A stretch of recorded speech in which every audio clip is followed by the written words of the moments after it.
और उसके बाद चुनावी दौरान। सर, जिन कार्यकर्ताओं नेताओं ने विधानसभा में पार्टी का विरोध किया था और आज वो आपका स्वागत कर रहे हैं, तो क्या माना जाए इस तरह? हम सभी को साथ ला रहे हैं और अपने परिवार को बढ़ा रहे हैं। भूपेंद्र जी, पूरा देश सवाल करता है कि भाजपा के पास ऐसी कौन सी वॉशिंग मशीन है कि वो सारे नेता जो दागी नेता हैं वो कांग्रेस से आकर भाजपा में आते हैं और वो बेदाग हो जाते हैं। कुछ आपके ही पार्टी के द्वारा, बोर्ड के द्वारा, नेता प्रतिपक्ष के नेताओं द्वारा भ्रष्टाचार के सवाल उठाए गए थे, लेकिन अब वही नेता आज आपके, तो उनको किस चीज़ की गारंटी दी गई? क्या जांच आगे नहीं होगी उनके बोर्ड की? देखो, कानून तो अपना काम करता है। हम कोई कानूनी प्रक्रिया में कोई दखल नहीं देते जब तक किसी के ऊपर दोष सिद्ध नहीं हो जाता, उसको दोषी नहीं मानते। भूपेंद्र जी, जिस तरह बीजेपी कांग्रेस के ऊपर आरोप लगा रही है भ्रष्टाचार के, कांग्रेस भ्रष्टाचार कर रही है, तो बीजेपी में आते हुए ईमानदार हो जाते हैं क्या? वही भ्रष्ट नेता भाजपा में आ गए हैं। नहीं, भ्रष्ट नेता अभी एसओजी जेल में डाल रहे हैं, जो परीक्षा लीक करते हैं, और जो अगर कानून को तोड़ेगा तो उसके ऊपर कार्रवाई होगी, लेकिन न्यायालय को तो अपना काम करना। सर, जो आज नेता आप पार्टी में शामिल हो, कल वही आपके ऊपर आरोप लगाए क्योंकि जब वो जेल जाएंगे, हमने पार्टी में विश्वास किया, इस तरह इस तरह न्यायिक प्रक्रिया में विश्वास करते हैं। कोई भी आरोप कहने से आरोप नहीं होता है, न्यायिक प्रक्रिया से सब।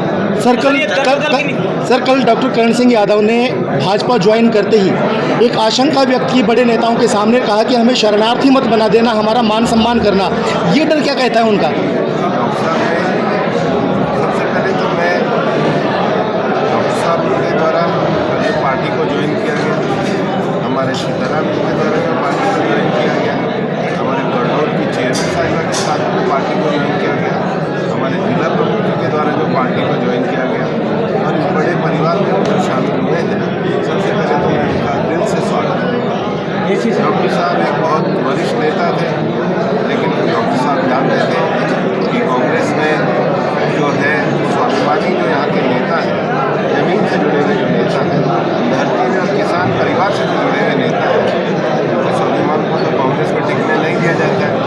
मैं बहुत विनम्रता के साथ आपके सामने कहना चाहूँगा कि हमारे इस धरती पुत्र जिन्होंने अपने जीवन में एक प्रख्यात सर्जन के रूप में नाम हासिल किया, सांसद बनकर के बेदाग रूप से छवि करी, आज जो कांग्रेस ने उनको उनके कद को देखते हुए कि कोई बड़ा नेता ना हो जाए, एक ही बड़ा नेता होना चाहिए, उसको देखते हुए उनके साथ अन्याय हुआ। लेकिन उससे बढ़कर के डॉक्टर की मेरी भी बात है, राष्ट्रवाद का काम नहीं, नगर पालिका सभापति पे भाजपा को आगे बढ़ाना चाहिए। नगर पालिका सभापति पे कल तक आरोप लग रहे थे, उनके बीजेपी कार्यकर्ता लगा रहे थे, और डॉक्टर जसवंत ने कहा कि निश्चित रूप से जांच होगी और इसको सजा मिलेगी। क्या अब वो बीजेपी में आ गया तो कुछ नहीं होगा? जांच होगी तो कुछ मिलेगा, जांच होगी तो मिलेगा। सर, कल आपने कहा कि वो भूपेंद्र जी, पूरा देश। सर, डॉक्टर करण सिंह यादव ने ये कहा कल, लेकिन उससे पहले उन्होंने ये कहा था कि मुझे टिकट नहीं मिली कांग्रेस से, इसलिए मैं रिजाइन दे रहा हूँ कांग्रेस से। तो क्या भाजपा उनको जयपुर ग्रामीण या राजस्थान में कहीं से टिकट देने की बात कहेगी? नहीं सर, छोड़ी नहीं, बहुत प्रतिष्ठित नेता है, उनके लिए बहुत बड़े आयाम। सर, किशनगढ़ बास का आपने एक गाँव गोद ले रखा जोड़िया, उसमें आपने घोषणा की थी लाख रुपए की, लेकिन अभी तक उनका मानना है गाँव वालों का कि इसमें कोई विकास का काम नहीं हुआ। सारे पैसे मेरे जो दिए गए हैं, जो कार्यवाही है सब चल रहा है। और नहीं सर, पूरे 1 साल हो गई, आपने मई में गोद लिया था, पूरी 1 साल मई होने जा रही है। वो आपको मैं पूरे दे दूँगा।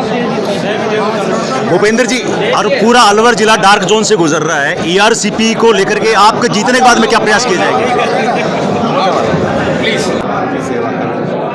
केंद्र के जो भी अच्छे से अच्छे प्रोजेक्ट अलवर के लिए आ सकते हो, उन सारे प्रोजेक्ट्स के लिए मैं सबके साथ मैं मानता हूँ कि भैरव की ये जो धरती है, ये शिक्षा के क्षेत्र में हमारे नौजवान बहुत आगे हैं, और इसीलिए बस्ती राम जी के अभी सुझाव पर, डॉक्टर साहब के सुझाव पर मैंने 30 लाख रुपये हाल ही में जो हमारा बालिका महाविद्यालय है, वहाँ एक लाइब्रेरी की मेरे दिल में एक प्रोजेक्ट था कि आज़ादी के 75वें वर्ष में देश में मैं अपनी तरफ से 75 लाइब्रेरियों के लिए काम करूँ। अलवर में मैंने 57 विद्यालयों में केवल लाइब्रेरी और 22 विद्यालयों में सब कक्ष दिए, ताकि भविष्य में अब जब मेरे को सांसद बनने का अवसर मिलेगा तो 75 लाइब्रेरियों को मैं संचालित भी कर पाऊँगा। ये मेरे हृदय की इच्छा है कि हमारे आने वाले जो नौजवान पीढ़ी है उसके लिए शिक्षा केवल प्रोडक्ट बनने का विषय ना हो, हमारे नौजवान पीढ़ी में संस्कारों का विकास हो, स्किल डेवलपमेंट हो, ऑडिटरी स्किल हो, लैंग्वेज में उनकी कमांड हो, ग्रुप डिस्कशन हो, विभिन्न विषयों की जानकारी हो, हम ऐसे नौजवानों को खड़ा करने चाहते हैं जो डिजिटली कॉम्पिटेंट। मैं मानता हूँ कि बहरोड की जनता ने जो मेरे को प्यार जताया, मैं उनको तहे दिल से स्वीकार करता हूँ। आज यहाँ पर पार्टी कार्यालय का उद्घाटन है और मैं